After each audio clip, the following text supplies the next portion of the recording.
Грција пред се, потоа Турција, Шпанија, Италија, Малта и други подалечни дестинации беа вообичаена практика на 20.000 битолчани секое лето, но пандемијата си го стори своето и сега владее голема неизвестност во конзулскиот град дали, каде, како и кога да се користи годишен одмор. Први кои го почувствува ударот од мерките се туроператорите, кои си имаат своји гајлиња и многу прашалници пред отварањето на границите. Тешкиот период ќе продолжи понатаму. Значи колку и да има интерес во текот на ова лето за патување, сепак летната сезона не може да биде како обична сезона и нема да сме во можност многу веројатно да застанеме на здрави нозе. Нема да биде како што беше, ќе го нема оној масовен туризам, огромен број на патници да патуваат. Малку се свртивме и кон домашниот туризам. Она што го имаме како информација од нашите партнери од Грција, дека објектите таму се веќе подготвени, таму имаат изготвено и здравствени протоколи кои што ќе мора да се почитуваат.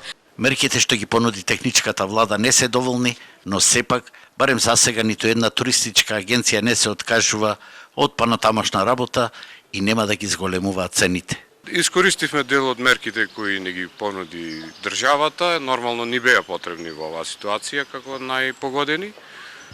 Сите знаеме дека се мерките слаби, можеби најслаби на Балканот, но толку е и силата на оваа држава. Граѓаните најмногу беа заинтересирани за оние вредносни ваучери кои што се подигнуваат туристичките агенции.